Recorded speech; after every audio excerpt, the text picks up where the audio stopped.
Dr. Kyobutung, in a report that you wrote, that was on BBC, you said in Uganda, where about 1.4 million people are living with HIV/AIDS, 60% of spending on its HIV/AIDS program was from PEPFAR, and about 20% from the Global Fund, and again, partly from PEPFAR.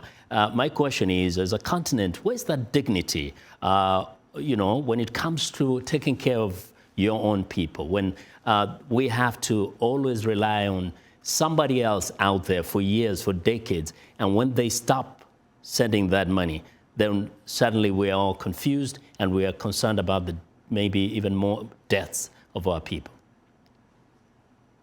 Dr. Kyobutung. I think where's the dignity is a good question.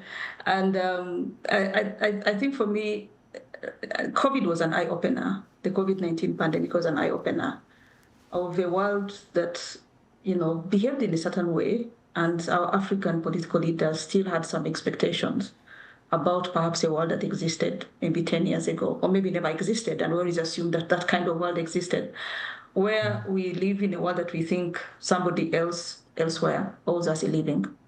And so our political class is in that mindset that, we are poor and we are like this, and it's the responsibility of the world to take care of us and take care of our people. And somehow I think, much as this has been very disruptive and very distressing, to be honest, COVID-19 was not a wake-up call. This could be a wake-up call that we are going to see how our governments are going to say, yeah, we are so poor, we can't afford to take care of our people, and then budget in ways that are not taking care of our people, while continuing with the lavish spending on all sorts of things. So let's wait and see how this happens. And coincidentally, a lot of countries are doing their budgets for 2025, 2026, and some of these statements are already out.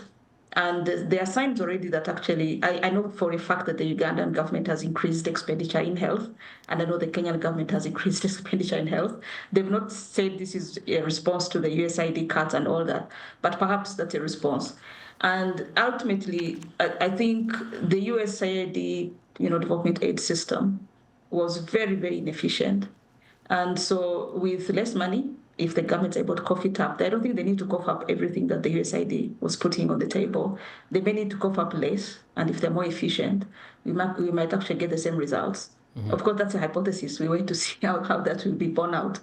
But there's been some kind of dependency that has gone on for too long, and our governments have become comfortable and outsourced their problems to others. And so now that some of these others have withdrawn their support, let's wait and see how they respond.